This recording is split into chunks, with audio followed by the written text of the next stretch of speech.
let's just hold things right there for a second. Hey everyone, welcome back to Installation 00, and ever since I've seen this cutscene and seeing Chief throwing the punches at Atriox, it's been stuck in the back of my mind, because we all know just how powerful Spartans, and more precisely the Master Chief, truly is.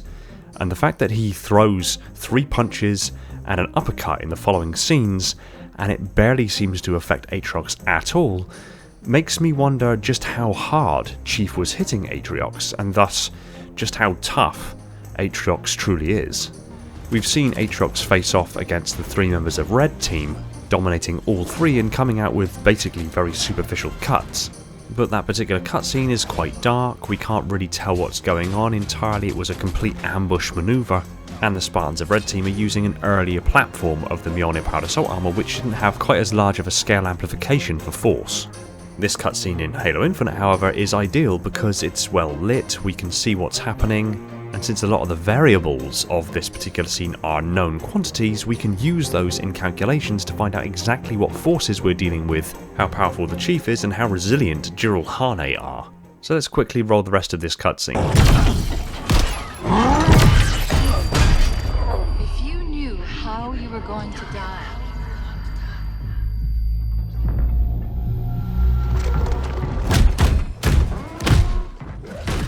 Now I've done a video before about how hard Spartans can punch, but that was based on earlier calculations, simplified calculations, estimations, and the fact that it was really taken upon an augmented Chief not really in armour. It was in direct relation to the incident between Chief and the ODSTs immediately following Chief's augmentation, and we used some basic performance characteristics of a normal human and then factored on top of that the amplitude and increase of power and speed that would be gained as a consequence of the augmentations. But we also know that over time, as the Spartans acclimatized their augmentations still further, the effects were further enhanced. So this was of a 14-year-old Chief, not the 49-year-old armoured Spartan wearing the Gen 3 platform of Mjolnir. And in that earlier video we highlighted the fact that it takes approximately 4,000 newtons or 407 kilograms of force to break a bone, and that trained fighters can put out around 2,500 newtons or about 254 kilograms of force, meaning that for an average mass of around 70 kilograms, punch force is approximately 3.5 times your body mass. Again, this is with an unaugmented human being. The Chief is nearly 140 kilograms, so his punch force, if it tracks with that 3.5 times body mass, is around 5,000 newtons or 508 kilograms of force. But it's not. It's significantly more than that. Chief has the muscle enhancement augmentation, which means he's 3 times as powerful as a normal human being, which boosts him up to around 15,000 newtons or 1,500 kilograms of force, which is 3 times the force required to break a bone.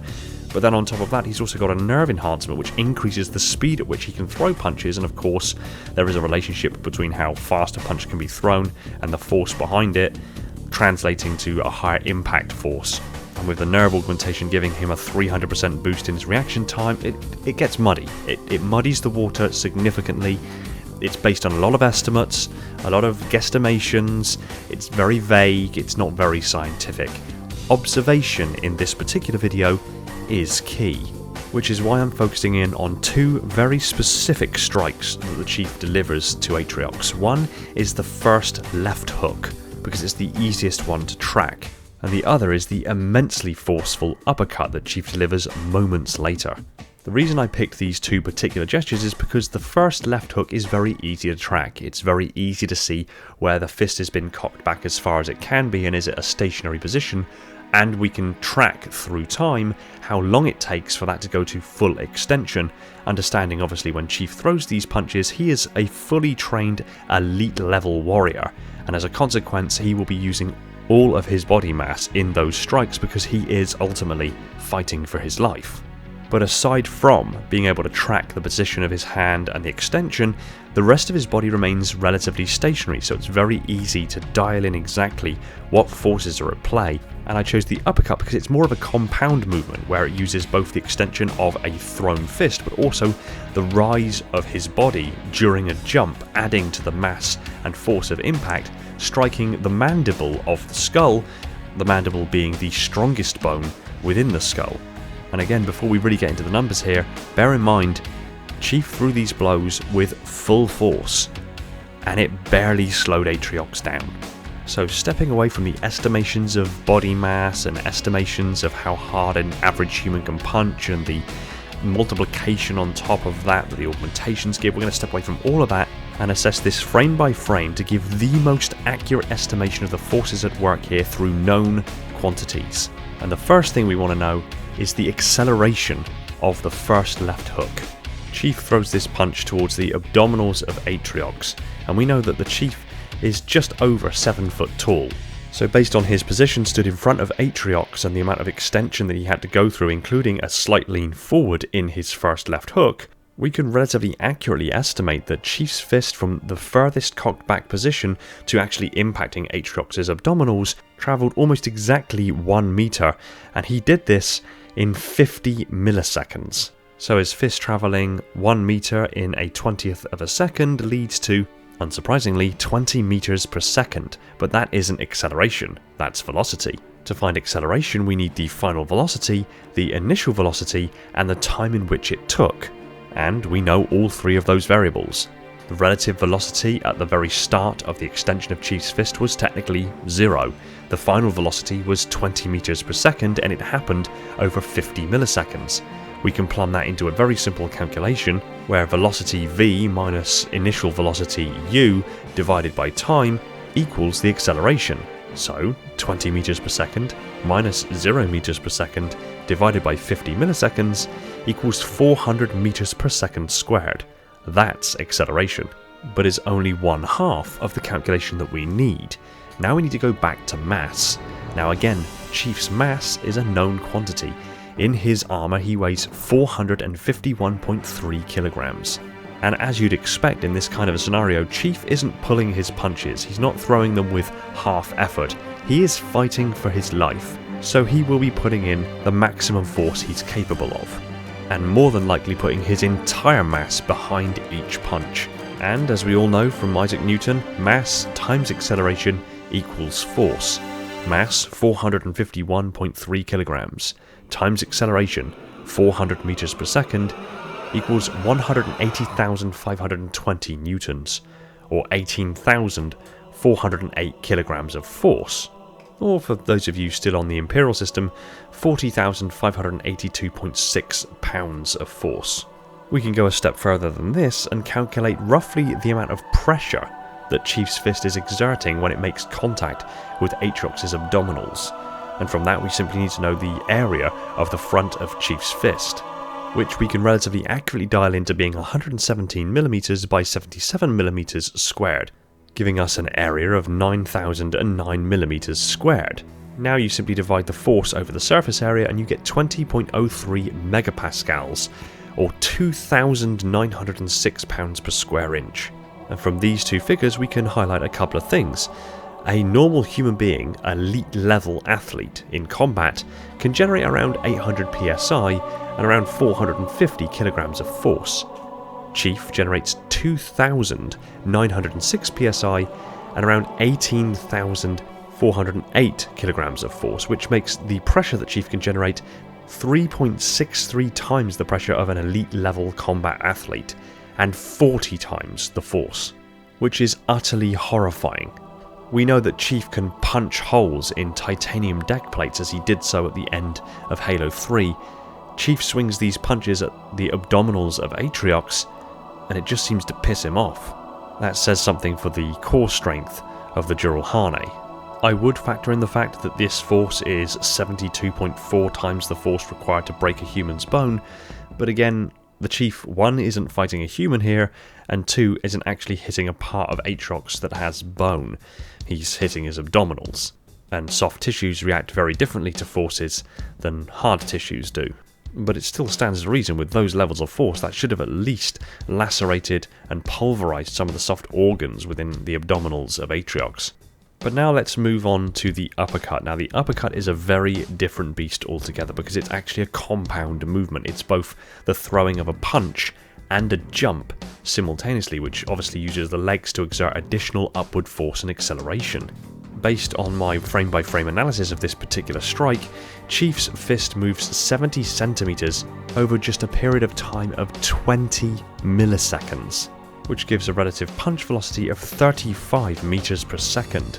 And again, taking this figure, we can very quickly calculate the acceleration by again taking the final velocity, the starting velocity relative to its body, and the period of time. 35 meters per second minus 0 meters per second divided by 20 milliseconds equals 1,750 meters per second squared. We once again factor in Chief's mass of 451.3 kilograms for mass times acceleration equals force, and we get an uppercut force of 789,775 newtons, or 80,534.6 kilograms of force. But that isn't the end of it. His entire body is moving relative to Atriox. The uppercut is only one half of this calculation. We now need to calculate the velocity of Chief's jump. And at roughly his lowest point as he's crouching to make the jump, Chief compresses down to approximately 6 feet. And from the moment that he starts to rise to the moment that his fist reaches the maximum height of Atriox, being 8.5 feet in height, Chief has travelled 2.5 feet, or around 76.2 centimeters, in 50 milliseconds, giving him a jump velocity of 15.24 meters per second, which, I'll just quickly add, is 10 times the average for a human being. And you know where I'm going next. We're putting this through an acceleration calculation to find out just how fast the acceleration is, which just so happens to translate to 304.8 meters per second squared. And now we know the mass involved and the acceleration involved. We can calculate a jump force of 137,556.24 newtons, or 14,026.8 kilograms of force. And of course, this jump happens at the same relative time as the throwing of the fist. So now it's quite simply straightforward in adding these two totals together to find out the combined force that was imparted upon Atriox's jaw. 80,534.6 kilograms of force plus 14,026.8 kilograms of force equals 94,561 kilograms of force. Or, a little easier to understand, 94.5 tons of force. It takes 407 kilograms to break the bone of a human being. And Chief uppercuts Atriox in the face, striking Atriox's mandible, the strongest bone of the skull, and Chief strikes at over 94 tons. The fact that that didn't just entirely wipe Atriox's face from his skull is just an absolute miracle. We can infer from this that Brute's mandible bones, at the very least, is around 232 times stronger than a human being's, leading me to the logical conclusion that the bones of brutes are closer in material properties to that of enamel, the hard part of our teeth, than they are of bone.